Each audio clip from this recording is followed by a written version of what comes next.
봄빛이 새롭다 한들 천년 세월의 빛을 가릴까. 그리움 없이는 이 세상에 한 송이 꽃도 피지 않는다.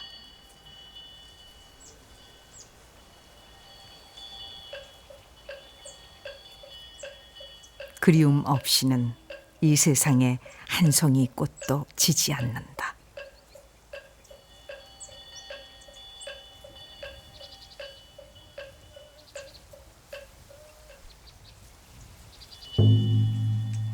속세의 백년살이 36,000날이란 것이 절에서 반나절 한가하게 지낸 것에 미치지 못한다 했으니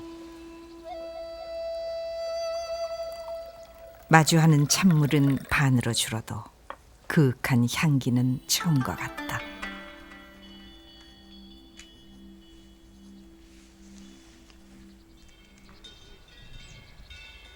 그렇다면 그대는 어떠한가?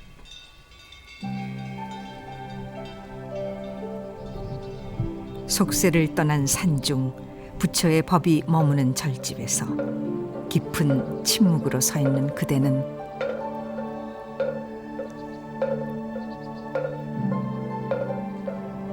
무엇을 바라고 구하였는가?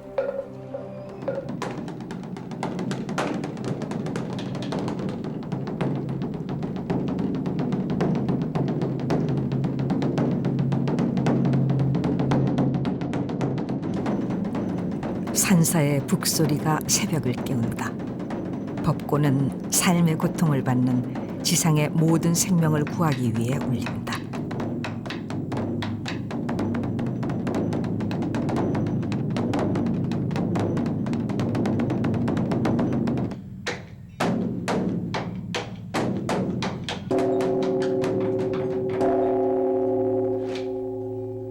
깊은 여운의 범종은 하늘의 소리.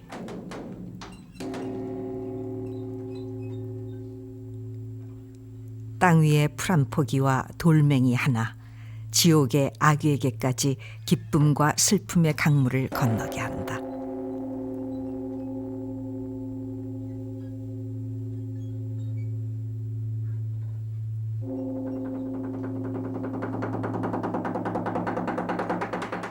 물고기 모양을 한 목원은 물속에 사는 생명들을 위해 울리는 진리의 소리다.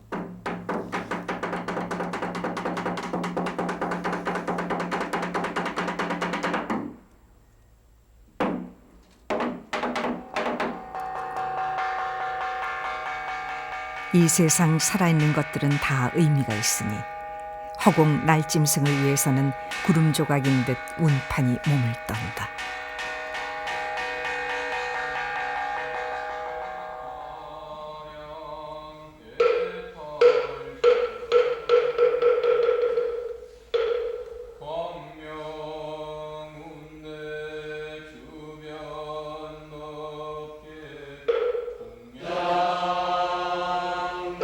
먼지 자욱한 세상 어디에든 연꽃처럼 피어날 부처의 말씀과 자비.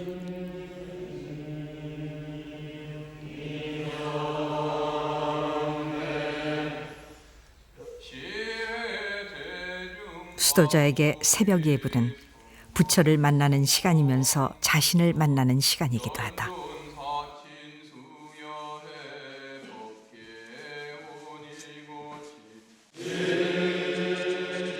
몸을 가다듬고 마음을 들여다보는 충만함.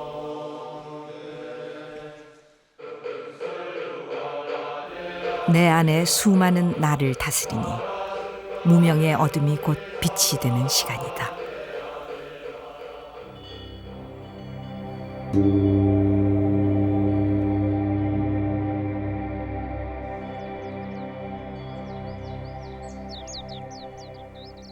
불교가 이 땅에 온 것은 1700년 전, 호서 제1가람으로 불리는 법주사가 창건된 것은 1400년 전의 일이다.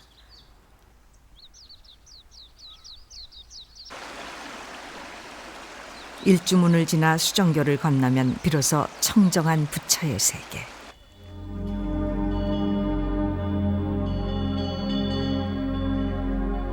비우면 비울수록 밝음이 더해지는 절집의 한가운데에 그대가 있다.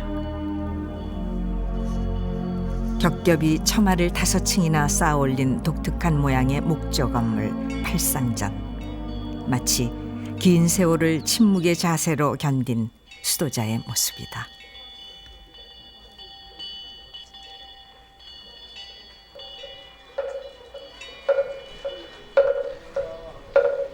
팔상전의 내부는 의미 깊은 부처의 세계. 365날 어느 하루도 찾는 이들의 발길이 끊어지지 않는다.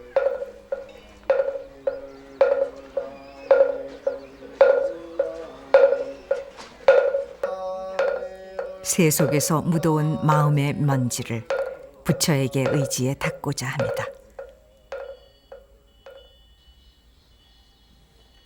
그런데 안에서 본 팔상전의 내부는 밖에서 볼 때와는 다른 모습이다. 겉에서 보기엔 5층의 전각이지만 안에서 보면 바닥에서 천장까지가 하나로 트인 공간.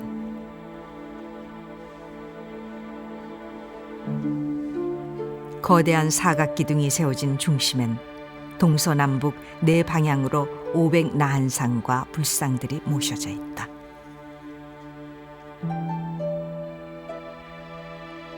바로 이것을 팔상전이라 불리게 만든 8폭의 그림 팔상도다. 팔상도에는 석가모니 부처가 인간으로 탄생하고 출가하며 고행을 통해 깨달음을 얻고 열반에 이르는 과정이 섬세하게 표현되어 있다.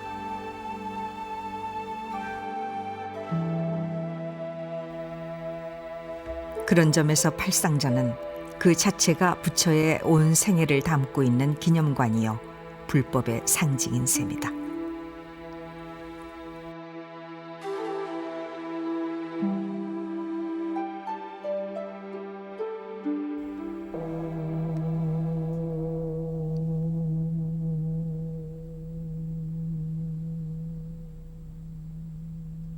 해질 무렵 노을 젖은 속리산은 말 그대로 속세를 떠난 산이다.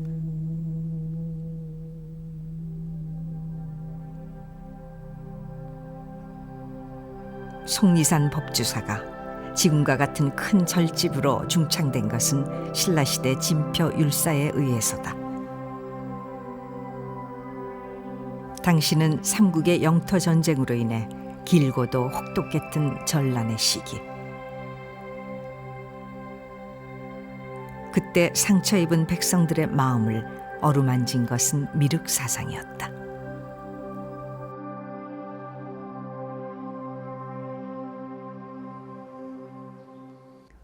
신라는 우리가 아는 바와 같이 삼국 통일이 그 주역이 됐지 않습니까? 그런가 하면은 호남 지역이라든가 이 중원 지역으로 올라오게 되면은 나라를 뺏겼다고는 서름이 가슴에 응어리로 남거든요. 그렇게 되니까 그들은 어떻게 하느냐? 신라하고 신라 땅하고는 아주 달리 이 호남 지역이나 중원 지역으로 오면은 미륵 사상이 크게 그 성한 모습을 볼 수 있습니다. 아픔 많고 고통 많은 시대의 부처가 미륵이다. 불교에는 여러 이상향이 있지만 현재 살고 있는 이곳이 바로 이상향이 될 수 있다는 사상은 오직 미륵 신앙뿐이다. 미륵은 지상에 내려와 3번의 설법으로 중생을 구제한다 했다. 고단한 삶을 사는 백성들에게로 내려와 세상을 구제하는 부처. 때문에 미륵은 난세로 불리는 시기마다 구원의 메시아로 등장하곤 했다.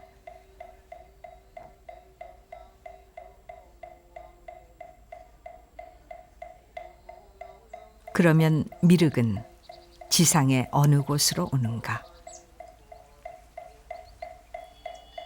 당시 사람들은 미륵이 세상에 올 때 연못을 통해 출현한다는 믿음을 갖고 있었다. 그런데 법주사 근처에는 연못이 없으니 돌로 된 연못, 석연지를 만들어 미륵의 출현을 고대한 것이다.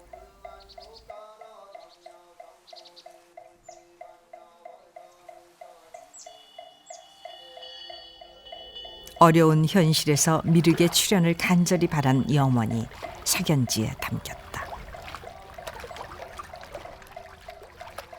미륵 도량의 한 산실이다라고 하는 반증이 되는 것이 바로 지금도 모셔져 있는 그런 석연지를 통해서 용이 존재하는 곳에는 물이 있어야 되니까 석연지로서 상징적으로 미륵 도량과 더불어서 이해를 하고자 해서 그렇게 석연지를 잘 모셔두지 않았나.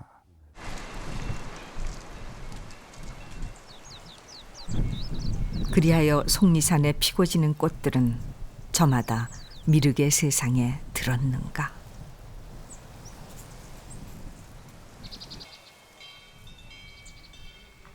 서름 많은 민초들의 한숨을 닦아주기 위해 세워진 미륵 도량 법주사.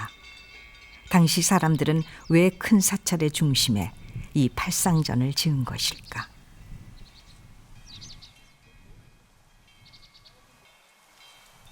백제식 아무래도 이제 이게 아무리 통일신라가 됐다고 하더라도 지역적 전통이 상당히 중요하거든요. 그게 쉽게 바뀌는 건 아니니까. 이 백제가람의 특징이라면 일탑 일금당식이라고 부릅니다. 그러니까 탑이 하나 있고 금당이 하나 있고. 그런데 아마도 이 진표가 만든 이 법주사 같은 경우는 뭐 여러 가지 정황을 보건대 지금 팔상전이 있는 자리에 아마 목탑을 세웠을 거고, 그 다음에 이제 그 3층짜리 이제 미륵전이 있는 그러니까 일탑 일금당식의 아마 전형적인 그런 모습이 아니었을까 이렇게 보죠. 신라시대 법주사의 가람배치는 탑 하나에 금당 하나가 있는 전형적인 일탑 일금당이었을 것으로 추정된다. 지금의 팔상전은 정확히 당시의 그 목탑 자리에 서 있다. 그렇다면 팔상전은 목탑인가? 이에 대해 일본 강정기의 학자들은 대체로 팔상전이 목탑이 아닌 특별한 모양의 전각이라고 평했다. 일제시대의 일본 사람들은 우리나라에 대한 목조 건축 또는 목탑 이런 것에 대한 이해가 없기 때문에 혹시나 이것이 팔상전이라고 하는 그 전각 이름이 현판에 붙어 있지 않습니까? 팔상전이라고. 그래서 이제 팔상전, 전각이다. 팔상전은 목탑인가 아니면 특별한 모양의 전각인가? 팔상전 개축공사 또한 고요한 정적을 일깨워 산울림을 메아리치고 있으며 논란 속에서 하나의 해답이 나타난 것은 1968년의 팔상전 해체 수리공사. 긴 세월을 지나 팔상전의 내부가 비로소 햇빛 속에 드러났을 때 문화재 전문가인 정영호 박사는 평생 잊지 못할 경험을 하게 된다. 이걸 해체했는데 가운데서 큰 고주가 나오고 심초석이 아주 어마어마하게 큰 심초석이 나왔어요. 그리고 심초석을 중심해서 네 군데 사천주 매달았던 이 초석도 나오고, 그러면 가운데 이 돌이 뭐냐? 여기다가 사리 장엄을 봉안했다. 벌써 직견했죠. 직감했단 말이죠. 건물의 중심을 이루는 거대한 기둥 심주. 그 심주를 받치고 있는 주춧돌이 심초석이다. 그 심초석에서 사리장치가 나온 것은 팔상전이 연희 전각과 구별되는 특별한 존재, 목탑이라는 증명이다. 우리가 그때 그랬습니다. 자, 우리 세대에 참 이러한 목탑의 하부 구조를 전체를 갖다 볼 수 있다는 게, 기어나갈 수 있고 친견할 수 있다는 것이 얼마나 우리가 행복스러우냐. 이제 팔상전이라는 명칭 자체가 일종의 내부에 부처님 일대일이 그린 팔상도를 모셔놓고 일종의 정각 같은 기능을 했다는, 현재 와서는 그런 의미입니다. 그런데 이제 그 건물 형태라든지 이렇게 보면은 분명히 목탑인데, 그래서 이제 그것들이 68년도에 사실 수리를 하면서 심주 있는 부분에서 사실 사리가 나왔기 때문에, 사리가 나왔기 때문에 이것은 분명히 원래 목탑이었다는 것을 뭐 100% 확인해주는 그런 증거물이었습니다. 팔상전의 사리장치는 심초석에 만들어진 사리공에서 나왔다. 사리공 내부는 다시 5장의 동판으로 둘러쳐져 있었으며 대리석으로 만든 그릇 속에는 비단으로 겹겹이 싼 물건이 들어있었다. 선명한 연당초 무늬의 은그릇, 바로 사리가 담긴 사리호다. 사리공에서 나온 동판의 기록은 법주사 목탑의 내력을 이렇게 적고 있다. 정유년에 외인이 모두 불태우니 을사년에 심주를 다시 세웠다. 이 모든 불사를 총 지휘한 사람은 조선국의 승대장 유정이다.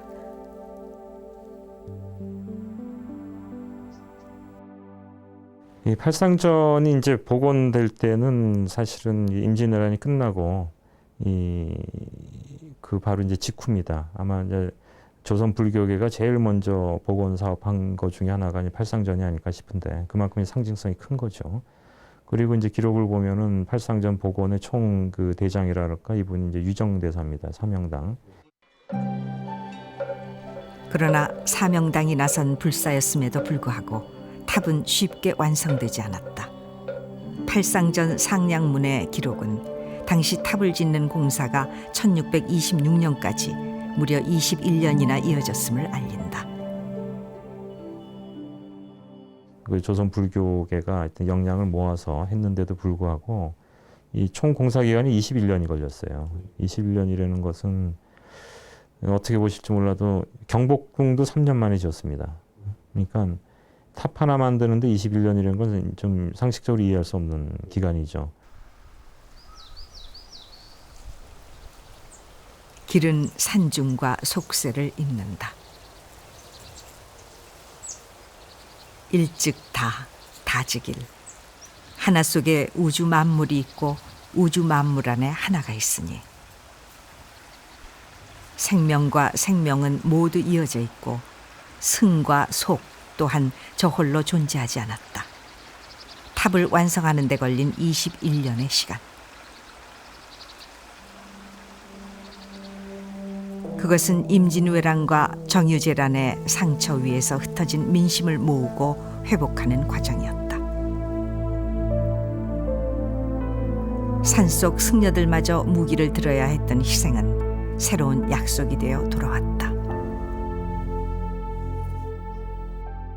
또 살생하는 전쟁터간들이라는 거는 뭐 불교의 가르침을 정식으로 어기는 거고, 그러나 그걸 무릅쓰고 참전을 합니다. 참전을 해서 작을 때는 5,000명, 뭐 전체 아마 연인은 한 2만 명 정도로 추정을 하는데 대규모 인원이 이 승려들이 거의 다 이 전장에 이제 동원이 되는 거죠. 그럼 결국 이제 전란 후에 일반 백성들이 의지할 수 있는 곳은 결국 무슨 어려운 양반이나 유교적인 이런 추상적인 이데올로기보다는 궁극적으로 희생을 했던 또 민간의 편에서 바로 붙어 있었던 이 불교에 대한 의지, 이것이 이제 전후에 수많은 사찰들이 복원되게 되고 재건하는 원동력이라고 생각을 하죠. 임진왜란 당시 충청도 승병의 본거지였던 법주사는 큰 피해를 입었다. 대부분의 요사체가 불에 탔고 목탑 또한 사라졌다.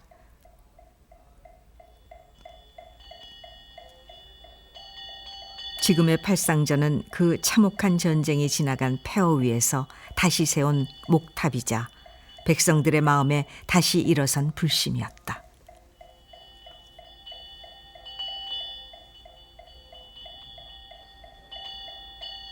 왕실도 귀족도 아닌 익살스런 표정의 이 나찰상처럼 평범한 저작거리 필부 필녀들이 바로 이 탑을 세운 힘이었다.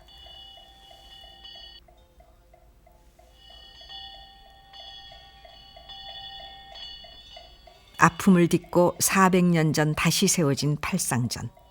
그렇다면 1000년 전 과거 진표율사가 세웠던 법주사 목탑도 이런 모습이었을까?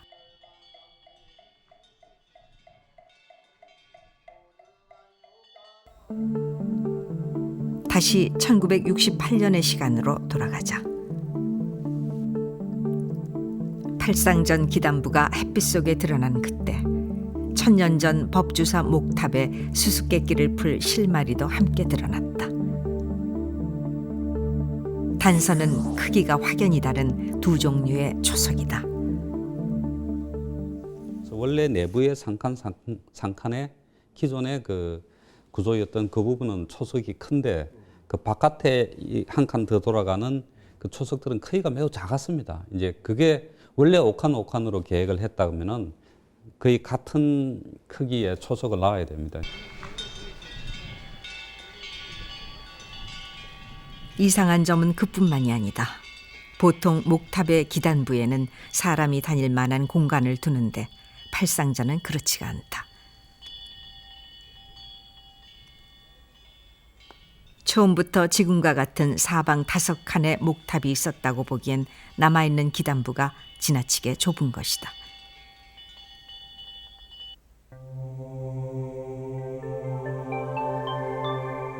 옛 그림 속의 법주사 목탑도 지금의 팔상전과는 다른 모습이다. 위로 갈수록 좁아지는 삼각형 모양이 아니라 아래에서 위까지 비슷한 크기로 쌓아 올린 수직적인 모습이다. 그 보수 당시에 발견한 저희가 초석의 형태, 그 다음에 그 기단 외부하고 바깥 기둥하고 사이가 너무 바트다는 그런 부분, 다른 목탑과 비교해서 세 번째 저 법주사 고도라는 그림 뭐 이런 여러 가지를 종합해 봤을 때 법주사 팔상전 자체가 원래 상칸이었다가 불이 난 이후에 옥칸으로 확장된 것은 거의 뭐 틀림없는 사실로 보입니다. 정유재란으로 소실되기 이전 원래의 법주사 목탑은 크기나 모양에서 지금의 팔상전과는 다른 것으로 추정된다. 하지만 실물을 볼 수 있는 목탑은 이 땅에서 팔상전이 유일하다. 그렇다면 오래전 잃어버린 한반도 고대 목탑의 원형은 어디서 찾아야 할까?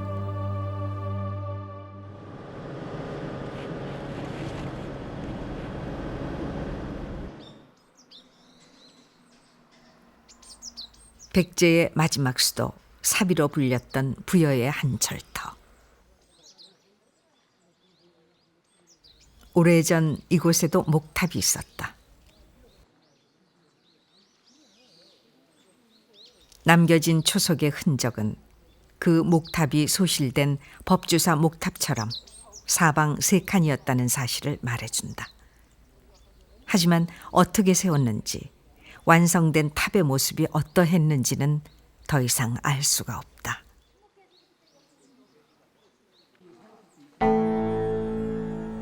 그런데 일본 고대사의 기록인 일본 서기에 주목할 만한 내용이 나온다.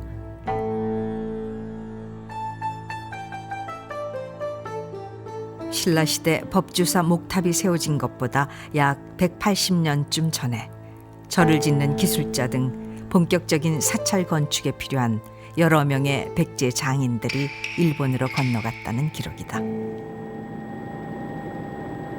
바다를 건너간 한반도 고대 장인들의 흔적은 오늘날 일본 속에 어떤 모습으로 남아 있을까?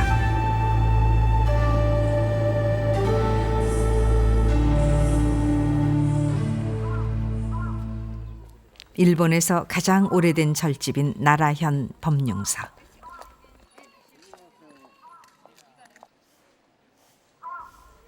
고건축의 보고로 불리는 법룡사의 곳곳엔 한반도 고대 삼국, 특히 백제의 흔적이 많다. 사찰에 서 있는 건물들뿐만 아니라 그 안에 모셔져 있는 불상들도 대부분이 일본의 국보급 유물들이다. 법룡사 금당에 모셔진 석가상은 7세기경 쇼토쿠 태자의 명복을 빌기 위해 백제 조각가가 만든 것이다. 지금도 사람들은 그 불상 앞에 허리를 숙인다. 금당 내부를 장식한 그림들은 고구려 승려 담징이 그린 금당 벽화다. 과거 동양의 3대 미술품으로 꼽혔으나 화재로 소실된 후 세심하게 복원한 것이다.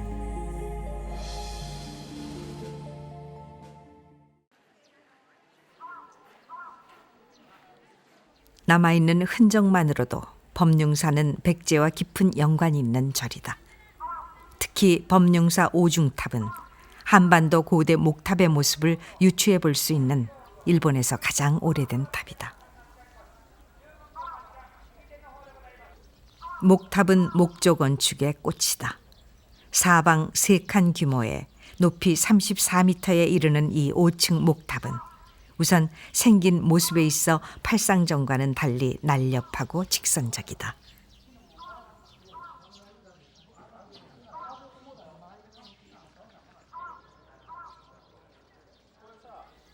그런데 탑의 지붕 아래서 춘혈을 바치고 있는 인물 조각이 어딘가 낯이 익다. 부리부리한 눈에 불룩 튀어나온 배, 익살스런 표정의 인물이 처마를 바치고 있는 모습. 그것은 크기와 모양에 있어서 법주사 팔상전의 처마에서 만났던 나찰상과 닮은 꼴이다. 한반도에서 일본으로 전해진 목탑. 특히 중심이 됐던 것은 백제의 기술이다. もともとその仏教建築自体は中国をに源があって百済あるいは高句麗あるいは新羅から日本に入ってきています。その中心になるのが百済って考えられているわけなんですけれども、その百済系の技術でがその日本の中に受け入れられて、でその延長線上で法隆寺が建てられたということは間違いないと思うんですね。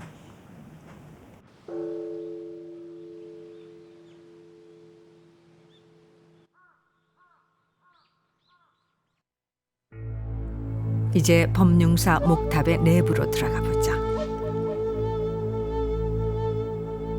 목탑 건축의 핵심은 기둥, 그 중에서도 심주다. 법융사 목탑 역시 팔상전처럼 정중앙에 중심 기둥인 심주를 세우고 주변 기둥과 가로 목재들을 연결했다.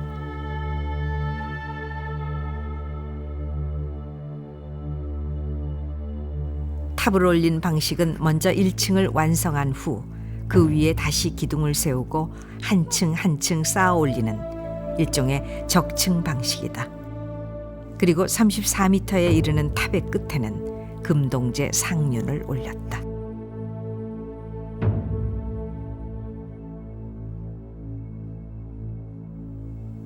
사방 3칸인 법융사 목탑의 내부는 5칸인 팔상전보다 좁다.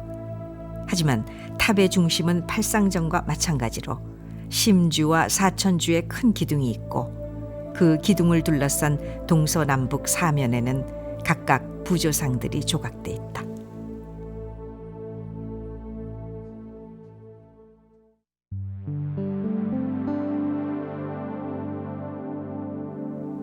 열반에 든 부처의 모습을 비롯해 문수보살의 법문과 미륵보살의 설법 등 불가의 주요 장면을 표현한 작품들이다.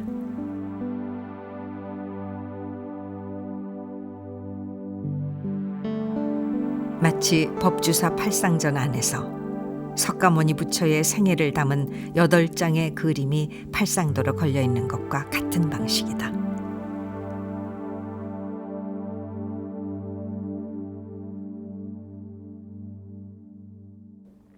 탑은 내부 공간이 있는데 이게 이제 사각형이지 않습니까? 사각형이면은 4면을 갖게 됩니다.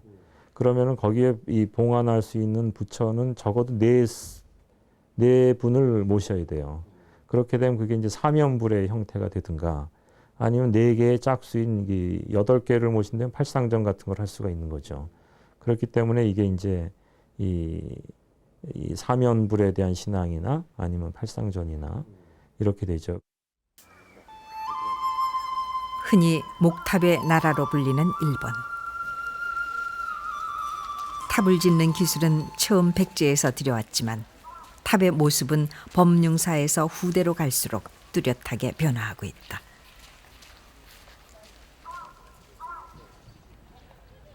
실제로 탑의 기단부에서 위로 갈수록 지붕의 폭이 줄어드는 비율을 체감비라고 하는데 그 체감비가 법융사 이후 점점 줄어드는 것이다.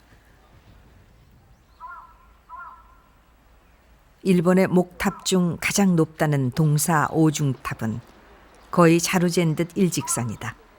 그것은 법룡사 목탑에서 보였던 한반도 고대 목탑 양식이 점차 일본만의 특징을 가지고 변화했음을 뜻한다. ただですね、法隆寺に関しては上すぼまりがきつい形なんですけど、重要なのは一番下の1層目の柱の端から端までの幅と一番上の層の端から端までの幅がちょうど2分の1になってるんです。ですから全体の傾向としては上がすぼまりがきつい形からだんだんこうすぼまりが緩いどちらかというと垂直性の強い形に変わっていきますけど 이제 우리는 법룡사 목탑을 통해 잃어버린 목탑의 모습을 그릴 수 있다.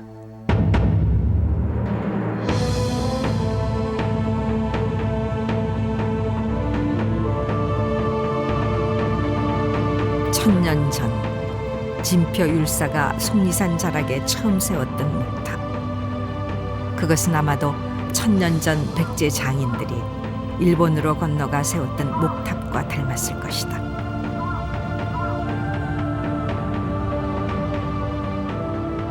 그 목탑의 뒤에는 미륵 도량을 상징하는 미륵전이 금당으로 자리 잡았고 석연지와 석등이 그 앞을 수호했다. 비록 전란의 불길 속에 사라졌을지라도 그것은 오늘의 팔상전이 태어난 대지였다.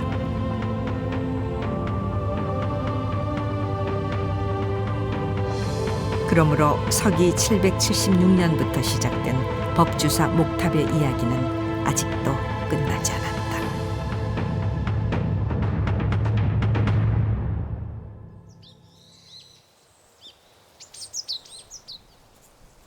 겨울나무가 봄에 새 잎을 만들듯 잃어버린 목탑 자리에 다시 일어선 팔상전.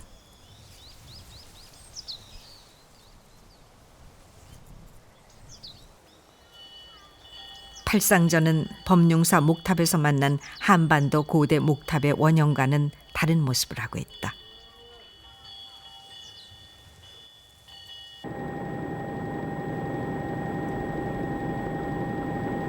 목탑 팔상전의 수수께끼를 푸는 여정은 전북 익산에 닿았다. 서기 600년경 백제 무왕이 창건한 미륵사. 대규모 미륵 도량이었던 절터엔 커다란 목탑지가 남아있다. 기울어가는 백제의 부흥을 꿈꾸며 세운 목탑은 그 크기나 규모가 황룡사 목탑에 버금갔을 것으로 추정된다. 미륵이 하생해 세 번의 설법으로 온 중생을 구제한다는 미륵사상 신앙을 삼탑 상금당으로 웅장하게 구현했던 절집.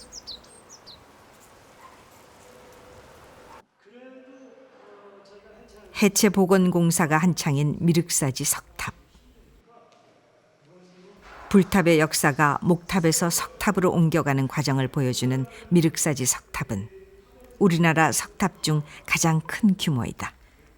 또한 목탑의 변모 과정을 살피는 데도 중요한 열쇠가 된다. 우리가 미륵사지 석탑에 주목하는 이유는 무엇보다 돌을 다듬는 방식에 있다. 재료만 나무에서 돌로 바뀌었을 뿐 미륵사지 석탑은 목탑을 만들던 방법 그대로 돌을 다듬어 탑을 세웠다. 심지어 탑 속으로 사람이 들어갈 수 있는 출입문과 내부 공간까지 마치 목탑처럼 재현했다. 말하자면 미륵사지 석탑은 당시에 존재했던 수많은 백제 목탑들을 거울 삼아 만들어진 것이다. 우선은 이제 가운데 심주가 있습니다. 그 심주가 있다는 것은 이제 목조탑에서와 똑같은 얘기가 됩니다. 그리고 이 탑은 동서남북으로 내부 공간을 갖고 있습니다. 탑 안에 들어갈 수 있는 공간이 있다는 것이고요. 일부 형태에서 보면은 이제 지붕 모양이 목조 건물 기와지붕처럼 똑같이 조각이 되어 있습니다. 지붕 그 마루도 조각이 되어 있고요. 또 더 자세히 보면은 초석과 기둥이 따로따로 부재별로 따로따로 조각돼서 목조 건물처럼 그대로 이제 세워졌고요. 목탑에서 석탑으로 가는 과도기의 탑. 그렇기에 1층에는 목탑처럼 사람이 들어갈 출입문을 만들었고 돌을 목재처럼 하나하나 다듬어서 기둥과 공포까지 재현했다. 미륵사지 석탑은 돌로 만든 목탑인 셈이다. 그런데 팔상전과 관련해서 눈여겨볼 것이 있다. 바로 아래에서 위로 갈수록 좁아지는 안정적인 체감비다.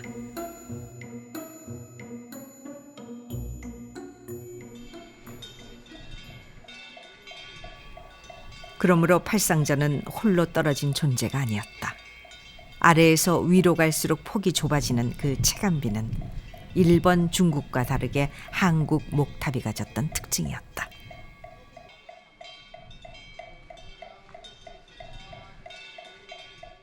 인면의 안정성, 즉 체감비가 큰 인면의 안정성은 그대로부터 쭉 내려오는, 한국은 상당히 안정적이고 아담하고 아름다운 이런 형태를 만들었고, 중국은 아주 넓은 불판 속에 높은 탑들을 지었고, 일본도 아주 수직적인 탑을 지었습니다. 그것은 근본적으로 하나의 최후에서는 국민적인 어떤 그 미적 특성, 예술적인 그 흥금에 대한 특성이다라고 밖에 이야기할 수 없지 않느냐 하고 저는 생각합니다.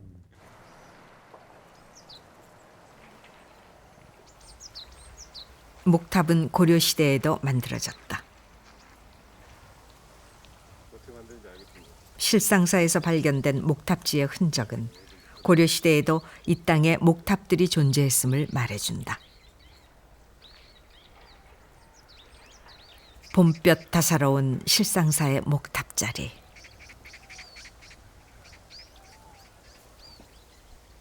이제 이곳에 있었던 고려 목탑의 모습을 어디에서 찾을 수 있을까?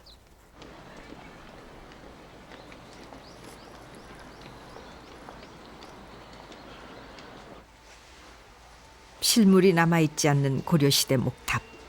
그 모습을 짐작할 수 있는 거의 유일한 단서는 바로 고려시대에 만들어진 청동탑 공예품들이다.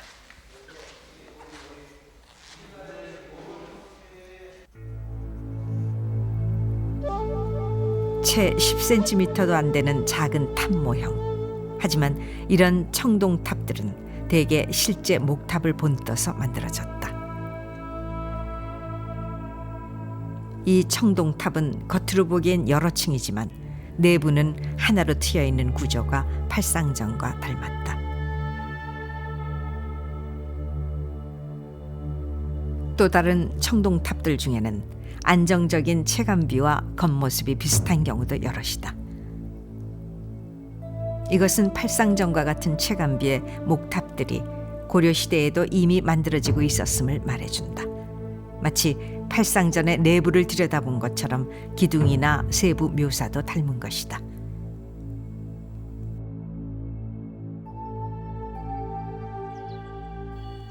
그렇다면 일본 목탑과 달리 안정감 있게 변화한 한국 목탑의 아름다움은 어디에서 온 것인가? 근데 만약에 이것을 통일신라 삼국기 번역으로 별로 체감이 없는 이런 식으로 올라간 탑을 만들었을 때는 주변에 서게 된 여러 법당들하고 특히 금당하고는 맞질 않습니다. 금당의 체감이 이런데 또 이쪽도 이런데 여기만 이렇게 펑퍼짐하게 올라갔다라고 하면은 주변하고는 전혀 어울리지 않는다. 그런 생각을 갖게 되죠. 그리고 높이도 이것을 아주 높이 쌓아 올렸다. 이렇게 하게 되면은 너무나 이 주변 경내에 있는 이 도량의 여러 가지 건축 상황과 어울리지 않는다. 그래서 이런 것들하고 잘 어울리도록 그러한 것까지 배려한 아름다움을 가지고 있지 않을까. 꾸미지 않아도 자연은 있는 그대로가 해탈과 구도의 만년도량.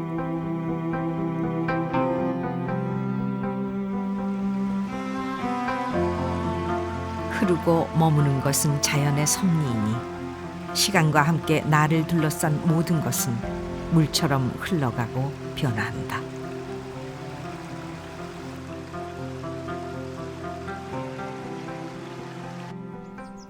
하지만 그 속에서 맺은 인연에는 마음을 다해 정성을 바치라는 것이 부처의 가르침이다. 바람이 머물고 햇살도 쉬었던 자리에 아늑하게 자리 잡은 절집.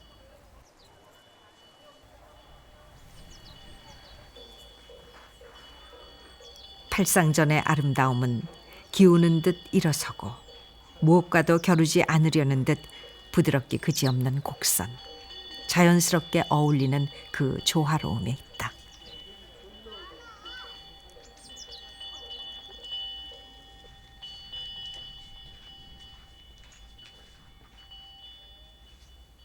그 아름다움은 어떻게 만들어졌는가?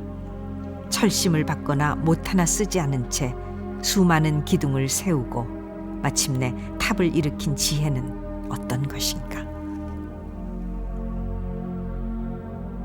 고건축에서 나무와 나무를 연결하는 것을 결구라고 하는데 여기에 현대건축은 흉내내기 힘든 고건축의 진수가 있다. 기둥과 기둥을 연결할 때는 깊은 홈을 파서 끼우고 긴 촉을 만들어 비녀를 질렀고 기둥과 가로목재를 이을 때는 구멍을 파고 쐐기를 박았다. 기둥머리엔 10십자로 쪼갠 사계 맞춤을 썼다. 그리하여 팔상전의 가장 중심엔 먼저 심주와 4개의 큰 기둥을 세웠고 그 주위에 12개의 높은 기둥을 3층까지 올렸다. 가장 외곽 20개의 기둥들에는 각각 창방으로 불리는 가로목재를 연결하고 여기에 주두와 첨차, 살미, 도리를 차례로 얹어 지붕을 받치는 공포를 만들었다.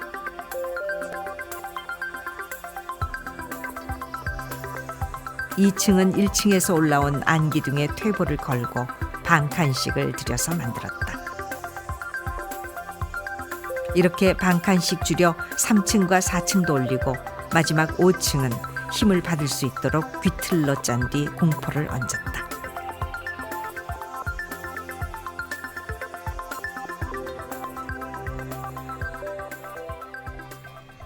팔상전은 구조면에서 고대 목탑의 전통 위에 조선시대의 건축 기술이 더해진 새로운 형식의 목탑이었다.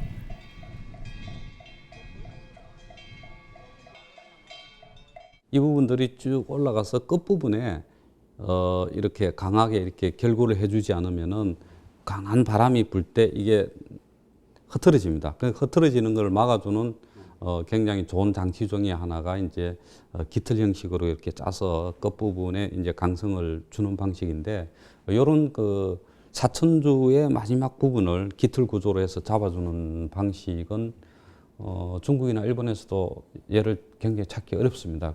중국 학자들은 그렇게 이야기합니다. 한국의 건축들은 중국 송나라 때 건축이 지금도 지어지고 있다. 조선시대까지 중국 송나라 건축이 지어졌다라고들 이야기하는데 물론 이제 중국 송나라 건축하고 한국 조선시대 건축하고 전혀 다릅니다만은 중국 사람들이 또 중국적인 건축의 입장에서 볼 때 그렇게 이야기를 할 수도 있겠구나 하고 느끼지만은 팔상전을 보면서 중국의 목조탑을 모방해 지었다는 말은 전혀 할 수가 없고 팔상전은 하나의 새로운 한국 장인의 아이덴티티다라고 이야기할 수가 있습니다.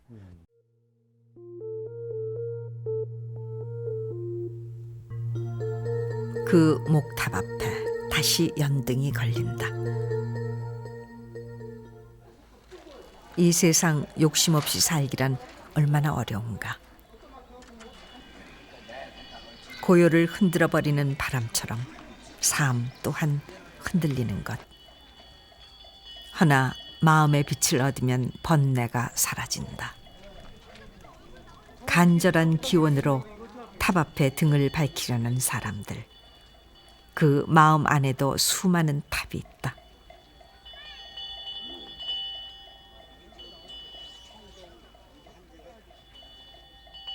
그런데 목탑은 왜 탑이 아니라 전각으로 불리게 됐을까?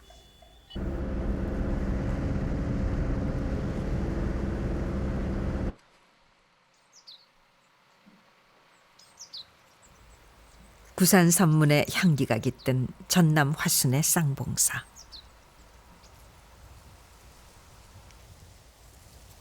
대웅전으로 불리는 이 건물은 원래 조선시대에 지어진 3층 목탑이었으나 1984년의 화재로 새로 복원한 것이다.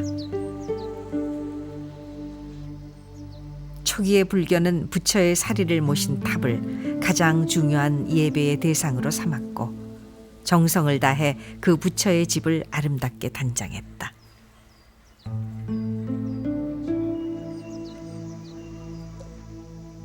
그러나 사리 신앙이 점차 불상에 대한 신앙으로 바뀌면서 목탑의 기능 또한 초기의 사리 봉안에서 전각의 기능까지 수용하게 된 것이다.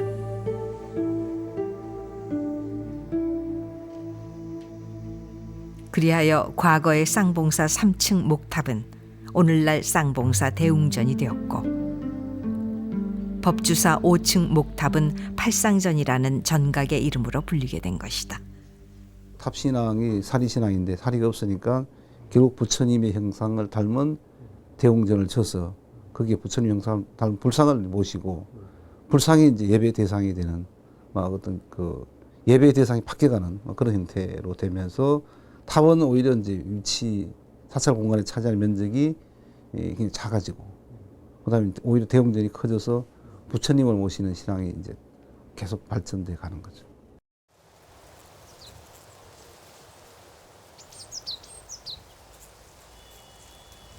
모악산 자락의 미륵도량 금산사.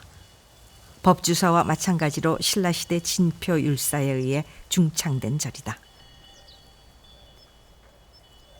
금산사 미륵전은 우리나라에서 유일한 3층의 목조 건물로 국보로 지정됐다.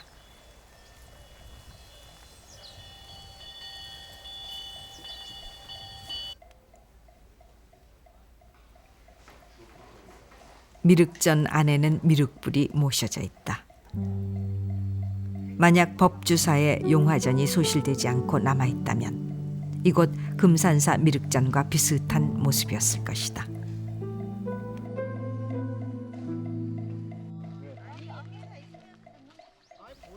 그리고 법주사의 목탑이 있었듯이 미륵전이 큰 불당으로 자리 잡은 금산사에도 어디엔가 목탑이 있었을 것이다.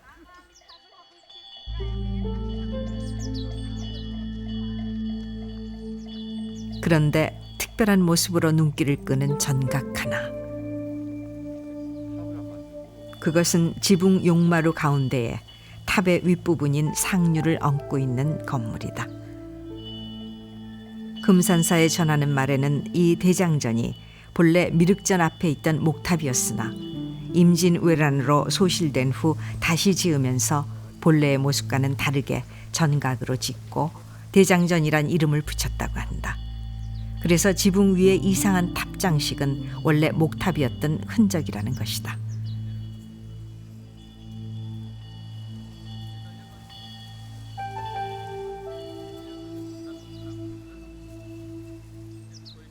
용마루에 이제 스투파라고 이렇게 있죠. 예. 뭐가 있는데 그거는 과연 그게 이제 그 말하자면은 그 원래 목탑이 전에 왔다가 불교 전례왕께 목탑으로 왔다가 이제 그것들이 우리가 하강함이 많으니까 우선 재료 구하기 쉬운 게 돌이고요.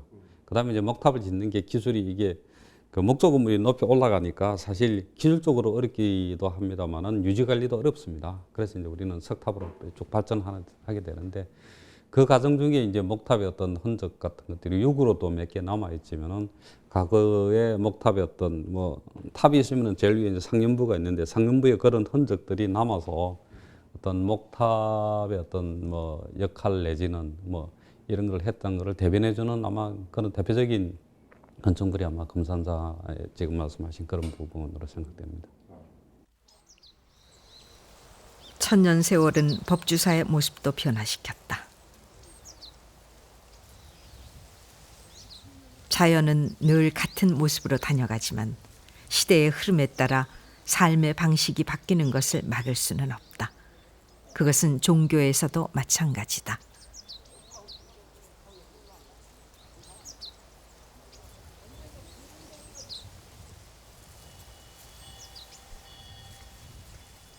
신라시대 미륵도량으로 창건한 법주사에 대웅보전이 생긴 것은 고려시대 때의 일. 대웅이란 세상을 밝히는 위대한 영웅으로서 곧 석가모니 부처를 의미한다.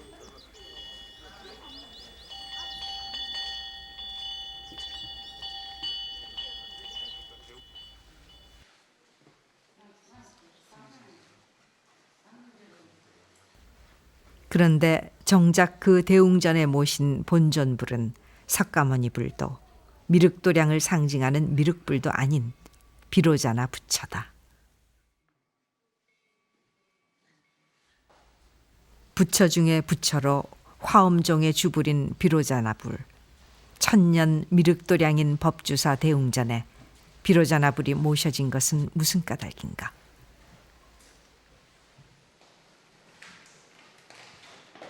그 후에 고려 때 이제 저 뒤쪽에 있는 현재 보이는 대웅전이 들어서는데, 당시는 대웅전이 아니라 대웅 대광명전이 들어서서 그 안에는 비로자나불, 노사나불, 석가모니불 세 부처님을 모시는 그런 건물이 들어섬으로 해서 여기에는 이제 용화 사상이 아닌 그 화엄 사상이 같이 포함해서 들어오는 겁니다.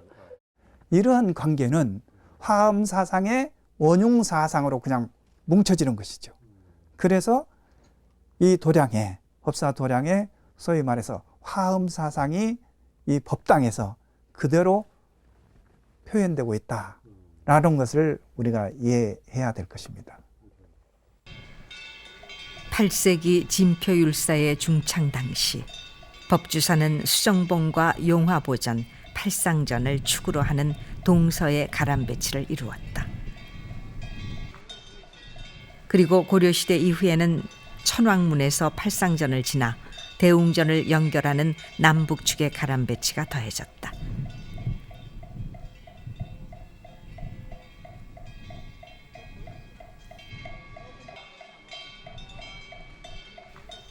그런데 이 두 개의 사상축이 교차하는 절의 중심엔 여전히 팔상전이 자리 잡고 있다.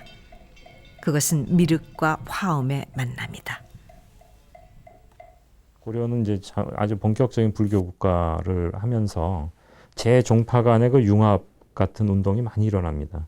많이 일어나고 특히나 이제 그 고려 시대를 관통했던 큰 두 개의 그 종파라면 이 화엄종 계통하고 그 다음에 이 교종 중에서는 이 법상종 계통입니다. 법상종이 이제 아마 이제 이 미륵 신앙과 관계가 있는 거죠. 어떤 면에서 보면 이제 크게 보면 그 두 개의 양대 산맥이 이 법주사에서 이제 융합이 됐다 이렇게 볼 수 있죠. 종교적인 의미에서도 하나의 목조탑으로서의 불탑이 가지는 그 의미를 수용하고 전으로서의 또 의미도 수용하고 그 주위 산세와 또 한국적인 정서에 맞는 아주 안정적인 탑, 그리고 한국인들이 좋아하는 고졸하고 소박하면서도 가지는 아주 우아하고 품위 있고 고상한 정말 속세를 벗어나 있는 하나의 이미지의 상징, 즉 하나의 표상으로서의 건축이었다라고 생각합니다.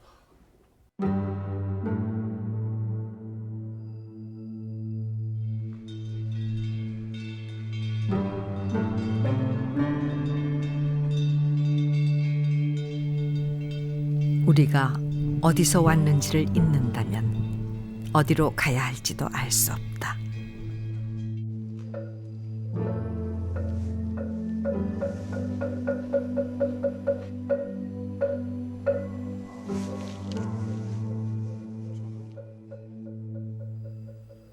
오랜 세월 이 땅의 희로애락을 묵묵히 지켜봐온 목탑 하나. 팔상전은 이 땅에 남겨진 마지막 목탑이다.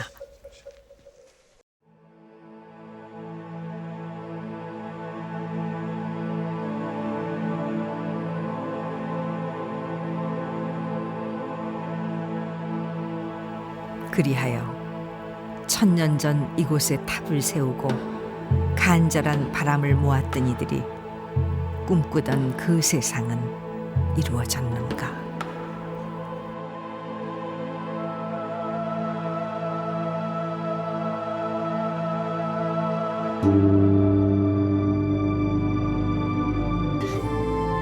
탑은 부처의 몸이시니 탑을 도는 것은 가장 간절한 마음으로 나의 허물과 소망을 내려놓는 의식이다.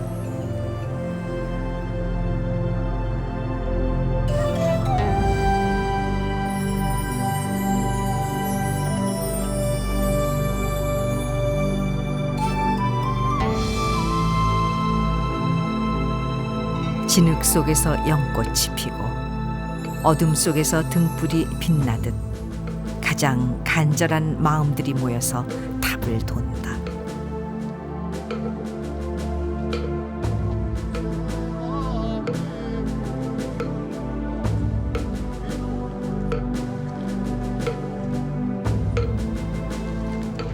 오래전 전쟁의 폐허 위에서 흩어진 마음을 모아 다시 세운 목탑.